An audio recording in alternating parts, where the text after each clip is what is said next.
She was this gun-toting, whiskey-drinking broad. The super epic fucking broad. She was a pioneer in the industry. She's also so famous and so controversial. So controversial. So she's kind of a big fucking deal. Her story is so incredible. She belongs on this podcast because she's a broad you should know.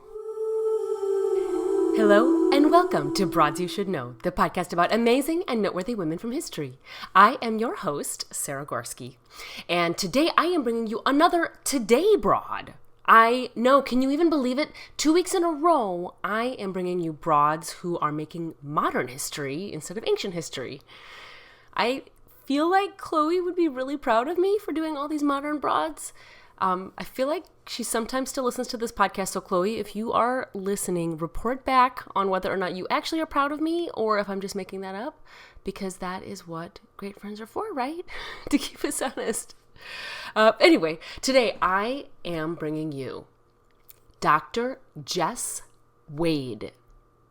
Have you heard of her before? I hadn't. I'm guessing you haven't either. I actually am super jazzed that I ran across her in my incessant clicking around the interwebs because I don't want to tell you exactly why actually up front because I feel like I'm going to give away all the excitement too soon. So I'm going to put the brakes on a second and I'm going to bring us back and start at the very beginning of Jess's story, when she was born. Jessica Alice Feynman Wade was born October 1988 in the UK, possibly near Hampstead, but I'm not 100% sure on that. And I had to look it up because I did not know where Hampstead is. And the answer is that it's just north of London. So now we all know. And both of Jess's parents are physicians as well as her grandfather. So she comes from a super smart line of genes, a bunch of geniuses. She went to an all-girls high school and then prep school. Then she got her master's in science and a PhD in physics. And those are all of the courses that kind of scare the living crap out of me. So, spoiler alert, she is a brilliant scientist. She's not a doctor like her family, but technically she's a doctor, but not a physician, I should say. She does have her PhD. So Dr. Jess Wade. I feel like I can hear your little voices asking, what sciences does she do? Because science, as we all know it, is an enormous umbrella. And listeners, I hear you. And I'm going to read you what it is that Wikipedia says that she works on. But for the life of me, I'm not able to translate these very scientific things into everyday speak for you. They are all just really complex in their own ways, and that's not what this podcast is about. So to answer your question, amongst the other things that she worked on during her PhD studies, one of the things she worked on was a great deal of research in nanometrology in organic semiconductors. Since her doctorate program, her interests have been primarily in materials science, chiral materials, and circular polarization. As of 2020, Jess has been a postdoctoral research associate in plastic electronics in the solid state physics group at Imperial College London, focusing on developing and characterizing light-emitting polymer-thin films. And recently, Jess and her coworkers discovered how to template chiral materials at functional interfaces, apparently paving the way toward tunable chirooptical technologies. Whoo! That's a mouthful. That is a lot. You could see why, I can't explain it all. There's just, a lot going on there. And I'm sure that you can tell I literally copy and pasted that text from her well-sourced Wikipedia entry. My best interpretation of these things is that she is studying and creating brand new technological materials. That also might be wrong, but I feel like I'm close when I say that researchers in fields like hers are the people who brought us cool things like Kevlar. So I imagine they're in their labs creating amazing things as they make all these discoveries. And I'm sure she's very good at her work based on my research on her. And she's certainly a very prolific publisher. As of last November, she has been published 59 times and had been cited 1,124 times. I feel like that's a lot, but not being a scientist myself, I don't actually know, I guess, if that number is a lot, but it seems good. It seems pretty high. Like, I feel like I have met scientists that have published like 2 or 3 things. So 59 seems incredible. And no, that's not, any comment to my friends who published 2 or 3 things, because you're amazing too. And I published nothing in the sciences. So there you go. But Jess's day job, as impressive as it is not exactly what put Jess on my radar. It's her extracurricular activist work that has actually blown me away. She, my friends, is a prolific advocate for women in STEM. STEM, by the way, I realize not all of you might be familiar with that term, but since I'm saying it a lot in this episode, it's important to know that STEM stands for science, technology, engineering, and mathematics. So when we refer to STEM, we're talking about that big umbrella of science-y geniuses, right? Growing up, Jess doesn't remember particularly facing difficulties because she was a woman who was trying to get into college for physics studies. That could be a credit to her being raised by a family of big brains, I imagine. But she was so busy with all her difficult studies, she notes that she kind of hardly had realized how few other women were with her in the department in undergrad. But when she got to her doctorate program, being a woman created this kind of loud isolation for her in her studies. And she started giving talks at local schools to encourage young women to go into STEM studies and fields. But she was kind of surprised to find that even though there are out there actually a number of well-funded initiatives that are focused on encouraging women to go into STEM fields, most of the efforts of these organizations are actually quite hollow. And a lot of them are very unaware of how ineffective they are at what they say that their goals are. Jess estimates that 4 to 5 million pounds are spent annually in the UK specifically, on women in science outreach. And big contributors include banks and engineering firms and the government, but there is very little or really no evaluation as to whether or not the projects achieve their aims. Specifically in the UK, where she lives and works, the percentage of female A-level physics students has stagnated at about 21% for the past decade. And for computing, the proportion of A-level students who are female is only 10%. And in Britain, fewer than 9% of professional engineers are women. And that figure is amongst the worst globally, and it also has not increased in the past decade. A recent study suggested that it would take 258 years to close the gender gap in physics based on the current rates of progress. To be honest, and I am speaking anecdotally here because I don't have a great memory for specific numbers and statistics, but I was shocked to read those numbers. 9% of engineers in the UK are women. 9%. Less than 10%. It's shockingly low. So Jess has set to work to do her part to change this narrative. And instead of just kind of preaching to the pupils, all the students, which is what a lot of the programs that she started with were doing, she also talks to teachers and parents because she finds that that's much more effective for the advocacy work.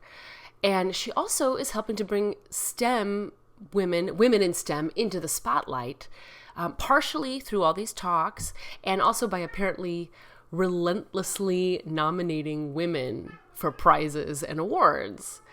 And she also has become a prolific contributor, specifically on Wikipedia. of all places. I'm laughing.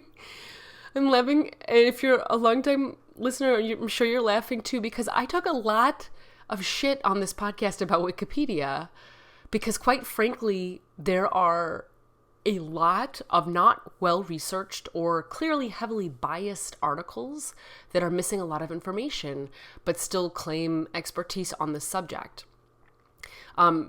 It's very obvious when you research women that aren't very well known too. You'll have like one source and a lot of assumptions, right? So I don't like to use a lot of research from Wikipedia. I try to really find a lot of other sources, or at least go to the citations in the sources to get kind of the original material. But I am going to talk about Wikipedia this episode because this is an exception. And Jess, amongst her other accomplishments, her most incredible accomplishment, I think, to date, is that as of October 2022, she has written over 1,750 entries in Wikipedia about women in STEM. That is a lot of articles. 1,750. She apparently first got this idea to start writing articles in Wikipedia when she saw how large the reach was when a science photo was uploaded to Wikimedia. Wikimedia Commons, rather, which is the photo version of Wikipedia. So she saw how many eyeballs got on that photo, and she decided that she wanted to contribute to Wikipedia by adding a page for a woman in STEM who did not appear there.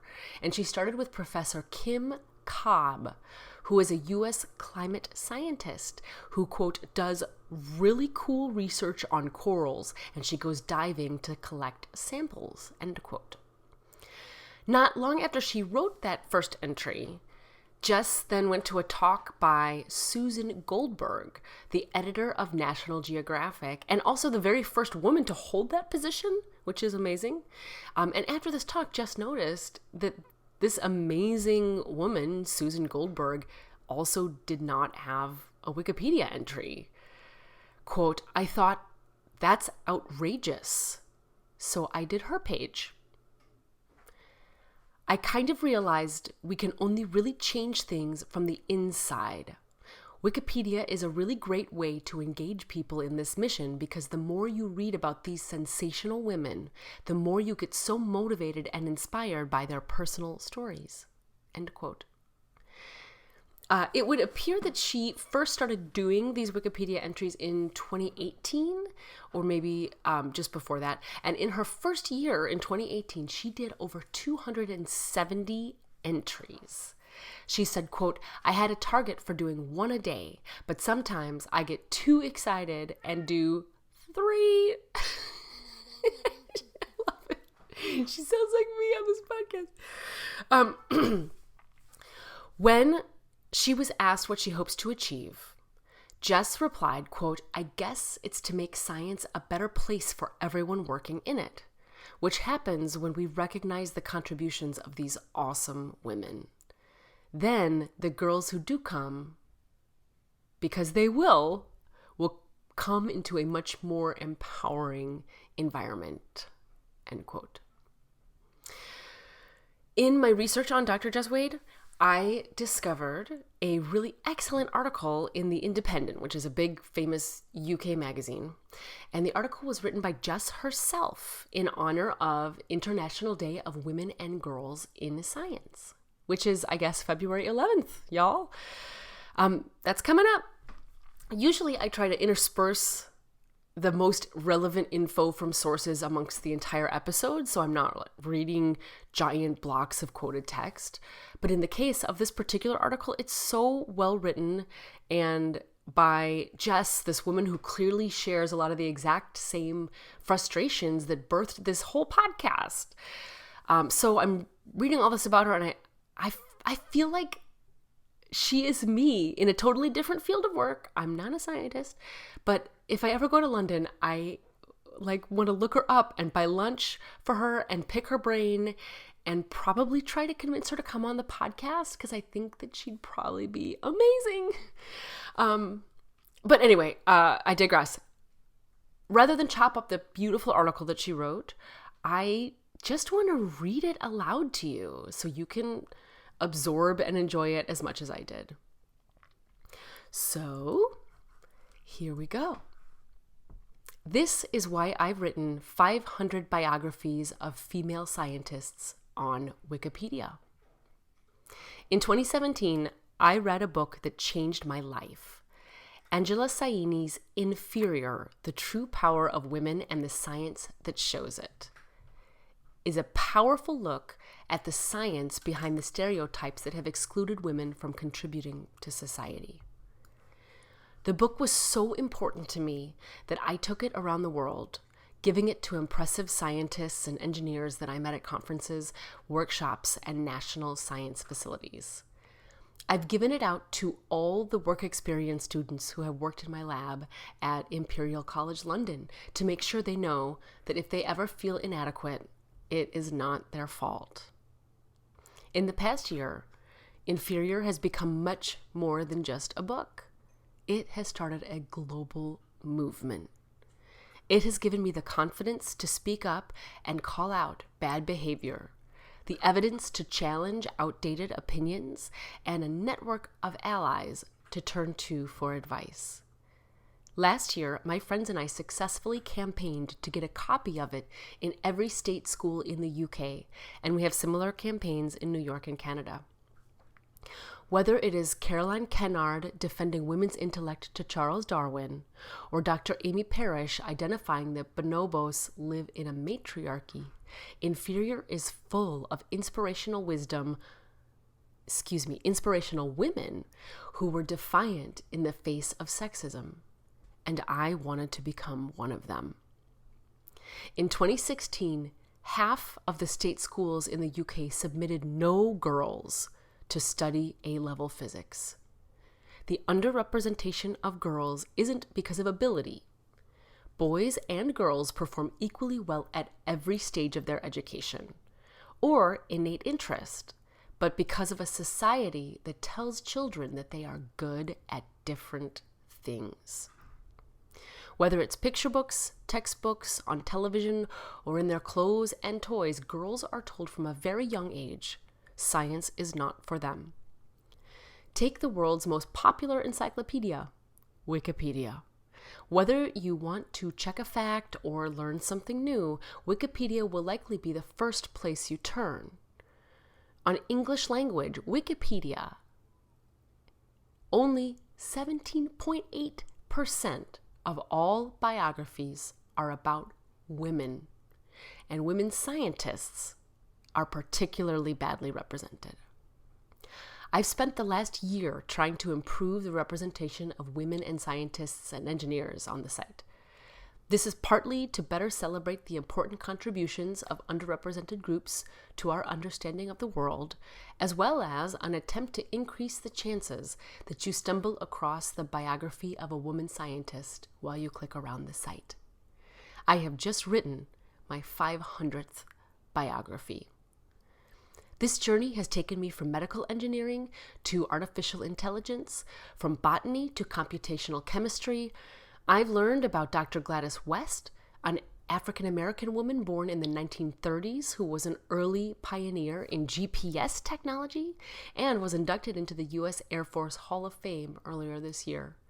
And Dawn Shaughnessy, whose team of chemists at the Lawrence Livermore National Laboratory in California discovered 5 of the super heavy elements in the periodic table. I've learned about Jackie Cole, a chemist and engineer in Cambridge with 2 PhDs and 4 bachelor degrees, and Sam Giles, a paleobiologist in Birmingham who studies the fossils of fish to understand the evolution of life. There's the sensational structural engineer Roma Agrawal, who led the team of engineers responsible for completing Western Europe's tallest tower, the Shard, and wrote the most enjoyable and accessible book on structural engineering that has ever existed. In a recent letter to The Guardian, Professor Dame Julia Higgins wrote that, quote, "We all have a role to play in tackling the barriers that girls face," end quote. Higgins is president of the Institute of Physics, which has spent the past 20 years campaigning to improve gender balance in physics classrooms around the UK, and recently launched Gender Action, an award scheme to recognize school commitment to challenging stereotypes. I acknowledge that increasing the number of girls studying physics and engineering is only part of the challenge.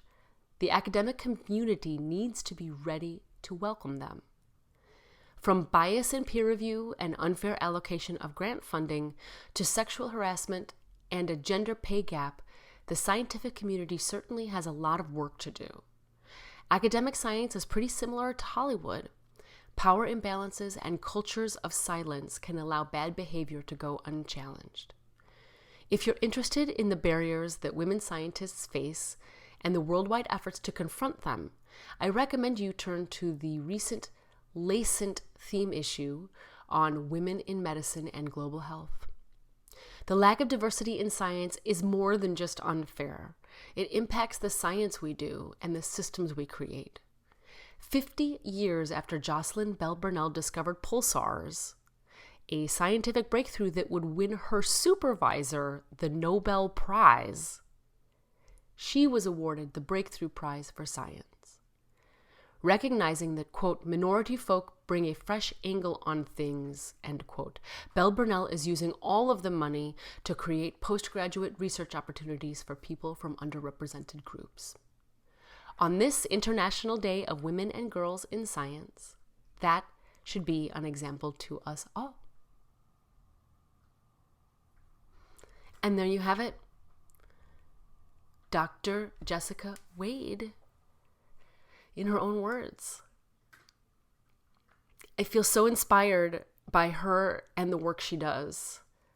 Suddenly, I didn't plan to feel emotional, and I suddenly feel emotional, and sometimes that happens on this podcast, because women can be so inspirational. And we sit here, in front of our computers in our houses, on our phones, more isolated than ever before, and all the problems we face feel so insurmountable. And this woman is rewriting the solution one Wikipedia entry at a time. And she gives me life. She is just such a beautiful, beautiful example of someone in their field who decides that just because this is how it's always been doesn't mean this is how it has to be in the future. And I'm taking charge to make sure it's not. Dr. Jessica Wade, if you ever listen to this episode, you have a piece of my heart and this podcast heart, I think. And I hope one day to come hang out with you in London and talk about all these amazing things that you've done, because truly incredible work. And hopefully that inspires all of us to just stand up wherever we are in our industries and decide to be that voice who is just going to change the narrative. And literally, she has done that with over 1,800 Wikipedia articles. To learn more about Dr. Jessica Wade, see pictures of her, some quotes from this episode, head on over to broadsyoushouldknow.com. While you're there, click on over to the About page and read more about me, my bio, photo, links to my cool stuff, all right there. Are you following Broads You Should Know on social? We are on Facebook and Instagram and YouTube. We're on YouTube at Broads You Should Know and Twitter at BYSK Podcast.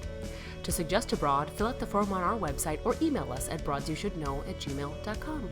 If you are a fan of this podcast, the best thing you can do to support us is to leave us a review on Apple Podcasts or share an episode with your friends and family. Share this one. It's a great one. That helps new listeners to find us. Broads You Should Know is produced by me, Sarah Gorski, and edited by Chloe Sky, with original music by Darren Callahan. Finally, if you really enjoyed hearing this story about Dr. Jessica Wade, then I highly recommend you check out a few of our other STEM broads that we have covered on this podcast.